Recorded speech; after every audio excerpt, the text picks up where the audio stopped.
مشتاق احمد یوسفی کی ایک بات یاد آ جاتی ہے کہ جس طوائف کا اپنا دھندا بند ہو جاتا نا تو وہ اسی بازار میں ایک دکان کھول کے بیٹھ جاتی ہے اور گلی میں سے جو گزرتا ہے نا اس کے اوپر فکریں کستی ہے۔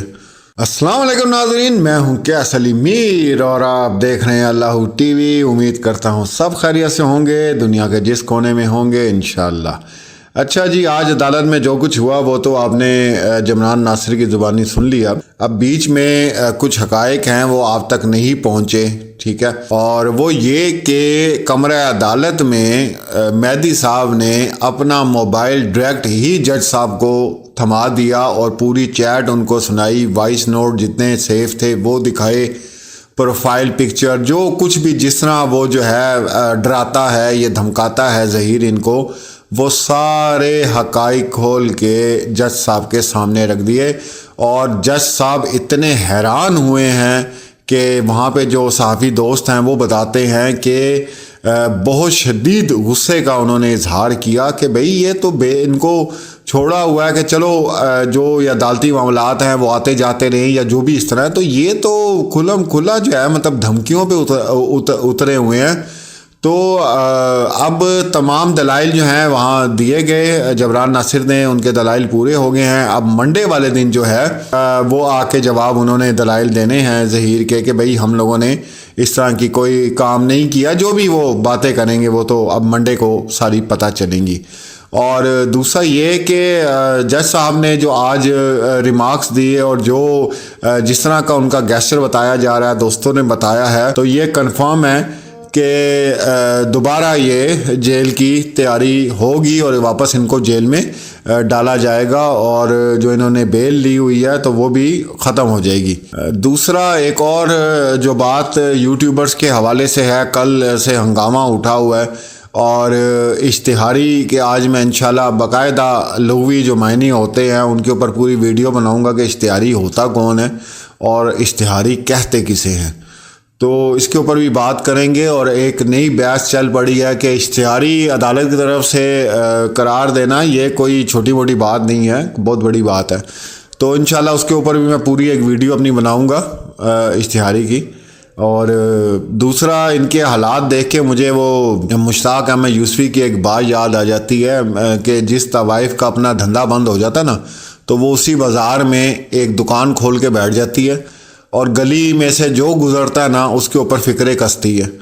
تو اس وقت یہی حالت ہے، جو دیکھتے ہیں پروگرامز ان کو سمجھ آ گئی ہوگی کہ میں کیا بات کر رہا ہوں۔ تو ہر آنے جانے والے پہ او بھائی کیس کیا ہے، آپ کیس کے اوپر بات کریں، ٹھیک ہے، آپ ذاتیات پہ پہلے مہدی صاحب کو آپ لوگوں نے پکڑ لیا، ٹھیک ہے، وہاں سے آپ لوگ فارغ ہوئے، آپ نے کہا ادھر تو کوئی کام نہیں چل رہا، جمران ناصر کے اوپر آپ لوگ آگے، اقرار الحسن کے اوپر آپ آگے، آپ نے کوئی صحافی نہیں چھوڑا، ٹھیک ہے، مہدی صاحب کا کوئی رشتہ دار نہیں چھوڑا۔ اب ہمارے یوٹیوبر جو بہنیں ہیں وہ بات کرتی ہیں، اب ان کے اوپر آپ شروع ہو گئے ہیں اور آگے جو انہوں نے پوری ایک ٹیم انہوں نے تیار کی ہوئی ہے، 7-8 مکروہ چہرے جو ہیں وہ سامنے آ جاتے ہیں، کبھی واٹس ایپ کے ذریعے سامنے آ جاتے ہیں، کبھی کیسے سامنے آ جاتے ہیں، تو وہ ان کی بکواس بھی سننی پڑتی ہے۔ کوئی بلکہ خاص ہمیں بھیجتا ہے کلپ جو ہے وہ شارٹ بنا کے بھیجتا ہے کہ بھائی سنیں یہ کیا باتیں کر رہے ہیں اور کس طرح باتیں کر رہے ہیں، لیکن پھر بھی چلیں، ہمارا تو کام ہے نیوز کا، ہمیں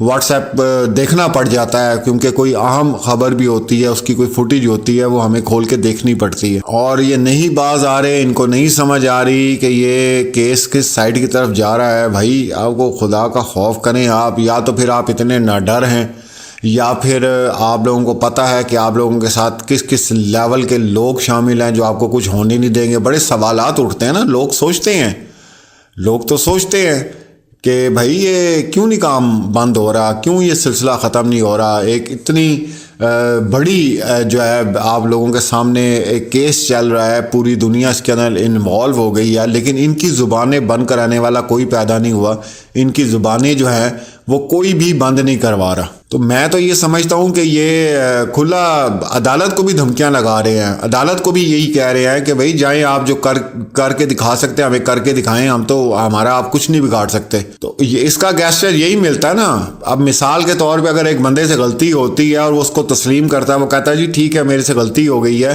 میں معذرت چاہتا ہوں، چلیں آپ مٹی پاؤ قصہ ختم کریں آپ. لیکن ٹوٹے لتر کی طرح مطلب ودتے ہی جانا, منہ ہی نہیں, بکواس ہی نہیں بند کرنی, تو اس کا تو پھر خطرناک انجام ہی ہوگا. ظاہری سی بات ہے, کیونکہ لوگ تو آرام سے نہیں بیٹھیں گے, وہ کتنی دیر تک یہ دیکھتے رہیں گے جو انہوں نے تماشا بنا کے رکھا ہوا ہے. بہرحال جی بہت اچھا کیا اور ہم تو بڑے خوش ہیں, کیونکہ لازمی سی بات ہے آپ کے پاس پروف ہیں تو آپ عدالت میں اس طرح اس کو پریکٹیکل دکھائیں کہ جی یہ دیکھیں یہ سارا کچھ ہو رہا ہے, ایسے تھریٹ دیے جا رہے ہیں. ٹھیک ہے, ابھی نکاح کے تمہارا اتنا بڑا پھڈا بنا ہوا ہے, تم کس حساب سے پروفائل پکچر جو ہے دوسروں کی بچیوں کی لگا کے پھیرے ہو, اور تم کون ہوتے ہو دوسروں کی بچیوں کا جو ہے فیوچر بتانے والے کہ جی ان کے فیوچر کا سوچیں آپ. یار عجیب ہی ہے, پتہ نہیں یہ کون لوگ ہو تسی ہو. میرا ایک دوست ہے وہ کہتا تھا کون لوگ ہو تسی, کون لوگ ہو. او بھائی گھر میں اپنے دیکھو کیا ہو رہا ہے کیا نہیں ہو رہا.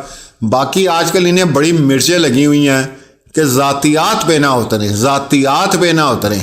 تو تم لوگوں نے 6 مہینے سے جو طبیلہ کھول کے بیٹھے ہو, طبیلے میں کبھی فلاں بندے کی تذلیل کر دی, کبھی فلاں بندے کی تذلیل کر دی, تو اس طبیلے کو سن کے پھر لوگوں نے فیصلہ کیا کہ بھائی عزتیں تو سب کی ہوتی ہیں, بچیاں تو سب کی ہوتی ہیں, گھر تو سب کے ہوتے ہیں, خامد تو سب کے ہوتے ہیں, رشتہ دار تو سب کے ہوتے ہیں. یہ تمہارا پھیلایا ہوا گند ہے جو تمہارے منہ پہ مارا جا رہا ہے. وہ یوٹیوبر بھی مارے ہیں, وہ وکلا حضرات بھی مارے ہیں, وہ پاکستان کے عوام ہیں وہ بھی مارے ہیں, اوورسیز پاکستانی بھی مارے ہیں. تو یہ گند اب برداشت کرو, منہ ادھر نہ موڑو, چیخے نہ مارو, بلکہ اپنا منہ کھول کے رکھو. جو گند اور غلاظت تم لوگ بکتے رہے ہو وہ تمہارے منہ میں ہی واپس جا رہی ہے. تو اس لیے زیادہ ٹینشن لینے کی ضرورت نہیں ہے, اور لوگوں کی شکلیں اور نقلیں اتار کے تم اندر کی جتنی مرضی ٹینشن ریلیز کرنے کی کوشش کرو وہ نہیں نکال سکتے.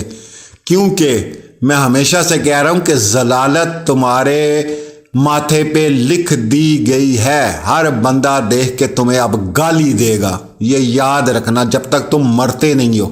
یہ ویڈیوز بھی پڑی رہیں گی, لوگ سنتے بھی رہیں گے, تمہاری آنے والی نسلیں سنیں گی کہ پورے پاکستان کے کیا خیالات تھے ان 10 لوگوں کے لیے.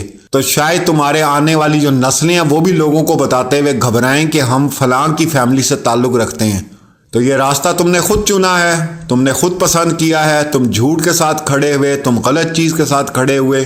باقی کل کسی نے مجھے ویڈیو کلپ بھیجا, یہ کہہ رہے تھے جی کہ یہ اسلام کے خلاف جا رہے ہیں, ایک نکاح ہے اس کو توڑ رہے ہیں. او بھائی آپ مجھے یہ بتا دیں کہ اسلام کی کون سی ایسی کتاب میں لکھا ہے کہ بچی کو بھگا کے ورغلا کے اس کو آپ لے جائیں, جس میں ولی شامل نہ ہو, جھوٹا نکاح ہو, سب مکر گئے ہوں, اس کے باوجود بھی کون سا نکاح تو بنتا ہی نہیں ہے نا. توڑنے کا سوال کہاں سے پیدا ہو جاتا ہے؟ وہ کیا کہ لوگوں کا دماغ, اور بس کچھ بھی نہیں. اب یہ ایسی بکواس کرتے رہیں گے. اس کی وجہ یہ ہے کہ 6 مہینے سے جو انہیں تماشا لگایا تھا, ان کو کوئی تھوڑے بہت دیکھنے والے بھی تھے, وہ بھی اب چھوڑ کے جا رہے ہیں. اب جو تھوڑے بہت رہ گئے ہیں ان کے سامنے اپنی عزتیں رکھنے کے لیے بیٹھے ہوئے ہیں کہ ہماری تھوڑی بہت بچ جائے. تو بچنی کوئی نہیں. یوٹیوب پہ جو ہے پتہ نہیں کیا کیا باتیں کرتے ہیں, عدالت کے سامنے آ کے جو ہے وہ بکری بنے ہوئے ہوتے ہیں, آ کے جیسے دندناتے پھرتے ہو یوٹیوب پہ. عدالتوں میں بھی آ کے دندناؤ نا, تب مزہ آئے. ہم کہیں ہاں جی نہیں مزہ آیا جی. ہمیں تو اب شرم آنے لگ گئی ہے تم پہ ویڈیوز بنا کے بھی, ہم بھی تھک گئے ہیں. تمہارا منہ کا بھی جو ہے نا وہ بواسیر جو تمہیں لگی ہوئی ہے وہ بھی ختم نہیں ہوتی. خیر چلو کبھی نہ کبھی تو ختم ہوگی. تو یہ تھی ناظرین آج کی تازہ ترین اپڈیٹ, اور بہت اچھا کیا مہدی بھائی نے کہ موبائل جو ہے وہ جج صاحب کو ہی ڈائریکٹ پکڑا دیا کہ اس کی کرتوتیں دیکھیں یہ کر کیا رہا ہے. انشاءاللہ جیسے مزید اپڈیٹ ہوتی ہے وہ آپ لوگوں کے ساتھ شیئر کی جائے گی. دوسرا آج ذرا میں وہ اشتہاری جو ہے نا, اشتہاری وہ لغوی معنی وہ کیا ہوتے ہیں, اور یہ عدالت کس وقت جو ہے اشتہاری قرار دیتی ہے, اس کے اوپر انشاءاللہ تفصیلی میں ویڈیو ایک بناؤں گا. اور کل آپ لوگوں نے ایک میری ویڈیو اپلوڈ ہوئی, بہت پسند کی, بہت شکریہ. جو اغوا بچیاں ہوتی ہیں ان کے لیے میں نے ایک تحقیقاتی رپورٹ پیش کی تھی, بہت پذیرائی ملی اور انشاءاللہ ملتی رہے گی. اور اس کو آپ فارورڈ کیا کریں, لوگوں تک پہنچائیں, جتنا پیغام پہنچ سکتا ہے, جتنی اویئرنس لوگوں تک پہنچ سکتی ہے. اپنا اور اپنے پیاروں کا خیال رکھیں. اللہ حافظ.